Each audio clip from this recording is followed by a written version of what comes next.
درود بینندگان عزیز، برنامه اخبار آزادی با خبرهای تازه تاجیکستان و جهان تقدیم شما می شود. امروز سه‌شنبه 6 ایول. حالا توجه کنید به سرخط موضوعهای برنامه امروز. یک وکیل مدافع در تاجیکستان میگوید برای بازنشر یک مطلب در شبکه اجتماعی 7 سال زندان کردن زیر حمایه‌اش عادلانه نیست. بعد اشغال مناطق شمالی در افغانستان از سوی طالبان، نیروهای حکومتی به حمله جوابی آمادگی میگیرند.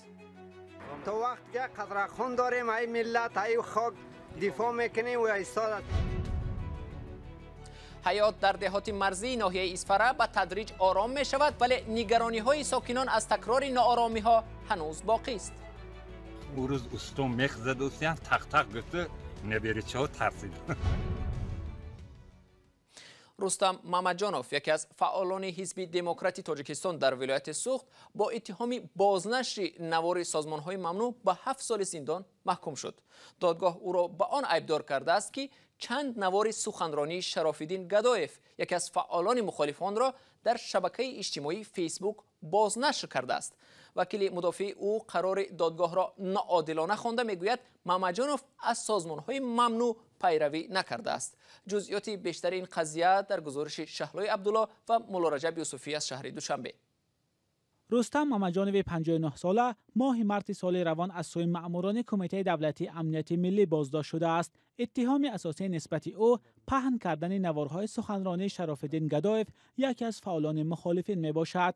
هرچند وکیل دفاع باور دارد که ممجانوف از ندانستن قاعده استفاده فیسبوک این کار را کرده و تا بازداشت پشیمان شده بود. با همین شبکه نقطه شبکه تلفنی میگافون رفته با کی پیشنهاد میکنن که همین سایتی که خارج کنن. خیلی کارگران چی توصیه میکنن، اجرا میکنن و چی خارج میکنن. بعد 2 روز با همون پیدا میشد، باز میبیان بر همون نقطه تلفن موبایلی میگافون، شرکت میگافون، باز همین میکنن که و پروگی خارج که اگر که در حالتی که شما نخواهید هم صحبت شون دیگر همین توگمچه زیر رو وای میکن زیر میکنه و نیست میشه. شراف‌الدین گدایف که حالا در اروپا پناهنده است گفت رستم ممجانوف را نمیداند. شبکه یوتیوب در برنامه‌های ما از 3000 تا 10000 شنوندگان لایک می‌گذارند. معین کردن شخصیت آنها امکان ناپذیر است. رستم ممجانوف یک از تأسیس دهندگان حزب دموکرات در ولایت سوخت در سالهای 90 می باشد. با کمک او حزب دموکرات در دوشنبه و خوجند صاحب دفتر کاری شده بود، ولی حالا در پرونده او به تکرار آمده است که ممجانوف 1 سال اخیر عقیده های گروه های مخالفین در خارجه را در فیسبوک تبلیغ کرده است. وکیل دفاعش تلاش دارد که این اتهام را رد و بیگناهی ممجانوف را اثبات کند. حکمی ناعادلانه سود سینا راضی نمی باشیم و شکایتی کاساتسیونی منظور سودی بالایی همه وجه‌هایی که ممکنه بنابر من فکر میکنم که عموما در حرکت های ممجان رستم احضای ماده 307 نشانه که آمده است که وقتی که شخص قطعاً از صادر کردن جنایت دست میکشد، خب و باعثی از جوابگری جنایتی آزاد شدنی گمانبر شده عبدال شونده میشود. رستم ممجانوف یگانه نفری نیست که برای لایک گذاشتن یا بازنشر مطالب در فیسبوک زندانی می شود. سالهای قبل نیز چندین نفر به آن خاطر زندانی شدند که با گفته مقامات در زیر نوار سازمان‌های ممنوع لایک گذاشتند. سازمان‌های حامی حقوق بارها از حکومت تاجیکستان برای این کار انتقاد کردند. سلام، اگر خط و خبر میخواهید ما داریم. نوید بامدادی، سرخط خبرها، اخبار تاجیکستان و جهان، گزارش‌ها و تحلیل‌ها. چی می‌گذرد و چرا؟ دانستن فهمیدن است. ضمیمه یا اپ ما را بگیرید. 125 سرباز افغانستانی که روز 4 ایول از خواهان افغانستان به ناحیه شمس‌الدین شاهین تاجیکستان شورآباد سابق عقب نشینی کرده بودند به فرودگاه شهری کولاب آورده شدند. گفته می شود از این فرودگاه نظامیان را به افغانستان میفرستند، اما سربازان افغان میگویند هنوز معلوم نیست آنها را کی و به کجا از این فرودگاه انتقال میدهند. در همین حال همکارم میرزانبی خالقزاد گزارش میدهد که حالا نیروهای دولتی افغانستان به حمله جوابی بر ضد طالبان سلاح به دست آمادگی میگیرند. بعد حمله ناکام طالبان به شهر طالقان، نیروهای حکومتی به حمله جوابی آمادگی میگیرند. در این باره روز دوشنبه سخنگوی والی ولایت تخار خبر داد. خط نخست دفاعی شهر طالقان در دروازه غربی شهر طالقان است. خط نخست نیروهای دفاعی و امنیتی ما دقیقاً در همینجا قرار دارد. طالبان مسلح از دیروز تا نصفهای شب بسیار تلاش کردند که کمربند شهری را بشکنند و وارد شهر طالقان شوند که با مقاومت شدید نیروهای دفاعی و امنیتی ما مواجه شدند و اینها با یک روحی بلند و احساس وطن دوستی که دارند توانستند از این ساحه و از این کمربند شهری مخصوصا دروازه غربی شهر طالقان دفاع بکنند. حالا نظامیان کوچه های شهر و گرد و اطراف آن را محافظت می کنند. طالبان بیشتر مناطق شمالی تخار را اشغال کرده تلاش دارند به پایتخت آن برسند، اما نیروهای افغان و مردم آسایشته تا حال مقاومت نشان می دهند. ما یک اسکر اردوی ملی هستیم، ای خاک خود، ای وطن خود. تا وقت که قدرخون داریم، ای ملت، ای خاک دفاع میکنیم و ایستاد هستیم و 5 سال میشه اسکریم. هیچ وقت در مقابل دشمن ما هیچ وقت شکست هم نمیخوریم. اخیراً حرکت طالبان نظارت 6 ناحیه کلیدی ولایت همسایه بدخشان را که با تاجیکستان و چین هم مرزند به دست آورد. بعد این بیش از 1000 سربازان افغان به آن سوی مرز فرار نمودند. جنگ ها در این کشور که چند هفته باز ادامه دارند، بعد آن آغاز یافت که جو بایدن پرزیدنت امریکا به خروج نیروهای این کشور از افغانستان پرداخت. طالبان علاقه تقریبا 4/1 کشور را تصرف کردند که در منطقه نگرانی جدی را به بار آورده است.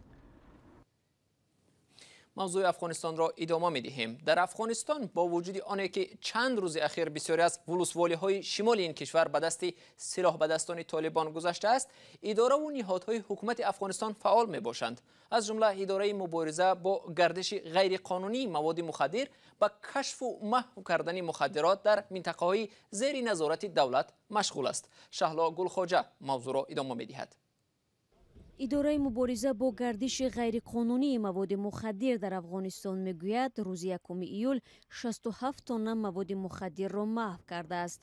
خبرنگاری ریترز از جای حادثه اطلاع میدهد که از جمله افیون، حشیش، مواد مخدر صنعی، مواد کیمیایی ضروری برای کار کردن مواد مخدر و نوشاکی اسپریتی به کام آتش کشیده شدند.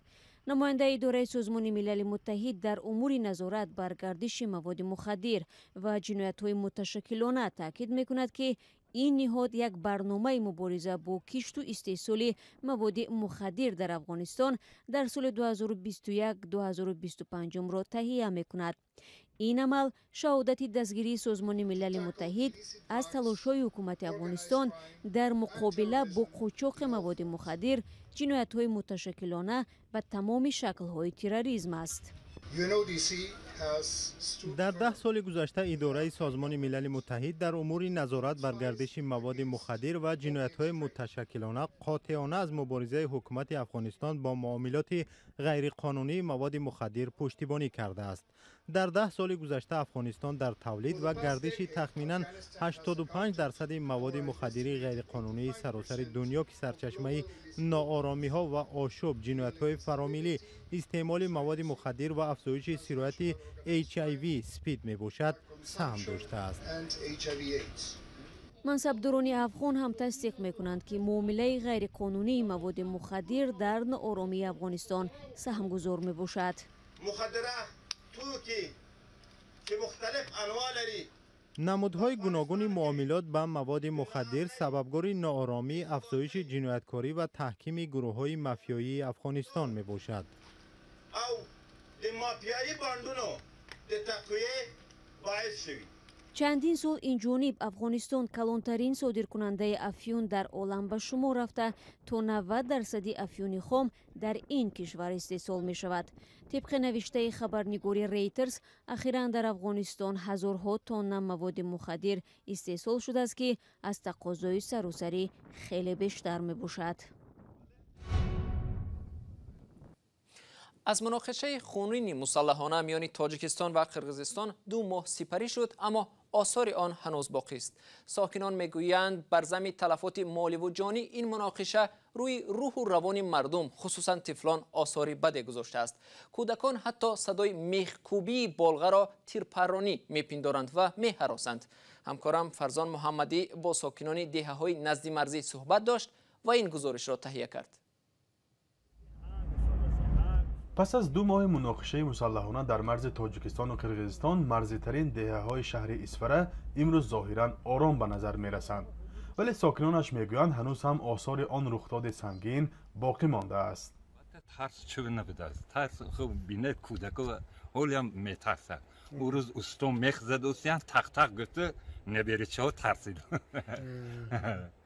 یعنی که حالی هم در دلشون هستن خلوگو اومدن بو وای کردن. حالی هم هست. زمیره شمس‌الدین و ساکن دهه خواجه علا تا زمان مناقشه اخیر مرزی به فروش متاع مشغول بود و در حادثه اکثر مال و کالایش به کام آتش رفت. هرچند مقامات خانه‌اش را بازسازی کردند، ولی هنوز هم به کار تجارتیش شروع نکرده است. بار می‌آوریم می‌فروختیم، هر روز یه جا برونده پرتافته برونده رفته نمی‌تونیم، یا آور خانه مانده نمی‌تونیم.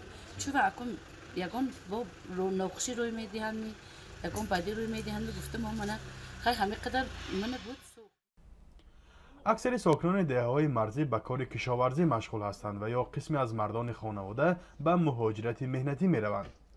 کشاورزان دهه خواجه علا میگویند هرچند بحث و مناقشه ها به سر آب رخ داده بودند، ولی هنوز هم مشکل آب وجود دارد. طرف بالا با آب نیست، نیولو شدگی مردم نسوس کرده اجی توشکو اکشیده اجی پایونده بالا کانال است و گذشته اکرا ممکن نیست، نمیمونه. در همین حال یک ماه پیش ساکنان دهه سامانیان با کمک صاحبکاران یک پایگاه آبکشی نصب کردند و امید دارند من بعد با همسایه‌هایشان برای آبگیری بحث و مناقشه هایشان کاهش خواهد یافت. آب که بعضی وقت مکان میکنه آب خوردن هم نمیشه اینجا. هر طرف پای رفتیم اورالو کتی گفتیم میاد ماشینا کتی. نکو بعد گفتیم برابر نه همجا نقش است. دهه سامانیان و خواجه علای جماعت چارکو 2 ماه پیش مکان اصلی مناقشه مسلحانه بود و حالا ساکنان پی برقرارسازی آخرین خسارات مالی آن رخداد هستند. درگیری‌های مرزی روزهای 28 و 29 اپریل در مرز تاجیکستان و قرقیزستان از 2 جانب ده‌ها کشته و صدها زخمی بر جای گذاشت. هر 2 جانب یکدیگر را در سر زدن مناقشه اخیر عیبدار می‌کنند و این مناقشه مناسبت 2 کشور را سرد کرد. با این وجود ساکنان در منزل‌هایی که تخریب گشته و دوباره بازسازی شد به زندگی شروع کردند و امیدوار زندگانی آسوده و آرام هستند. فرزان محمدی، رادیو آزادی، شهر اسفره. بینندگان عزیز، درباره احیای بعد جنگی دهات نزد مرزی اسفره، رادیو آزادی فیلمی مستندی زندگی در واروخ پس از جنگ در مرز را به نوار گرفت که در صفحه آزادی ویدیو میتوانید آن را تماشا کنید. در ازبکستان پوشیدن حجاب و یا سر و لباس مذهبی را در جایهای جمعیتی اجازت دادند. شوکت میرزیویف پرزیدنت ازبکستان شکل نوی قانون درباره آزادی وجدان و اتحادیه‌های دینی را امضا کرد. در شکل نوی قانون دیگر بندی منع بودن پوشیدن لباس‌های مذهبی و دینی در مکان‌های جمعیتی اختصار شده است، اما گفته می شود طلبات به شکل لباس کارمندان دولتی با نظامنامه داخلی هر نهاد حکومت تنظیم کرده می شود. قبلا این قانون که در زمان حکمرانی رئیس جمهور اسلام کریموف قبول شده بود به برکردن لباس مذهبی به استثنای خادمان دین در جایهای جمعیتی را منع می‌کرد. برای ویران کردن این بند قانون مقامات شهروندان را جریمه و یا برای مدت حبس می‌کردند. در شکل نوی قانون که همکنون میرزیویف امضا کرد، سبکی‌های دیگر در تأسیس اتحادیه دینی از جمله مسجدها جاری کرده شد. بینندگان ارجمند، وقتی برنامه اخبار آزادی اینجا به پایان رسید، تشکر از شما که تا این لحظه ها با ما بودید. خبر و گزارش های دیگر در سامانه رادیو آزادی www.azadi.org گذاشته شدند. گزارش های ویدیویی را در آزادی ویدیو می توانید ببینید. تا ملاقات بعدی، خداحافظ.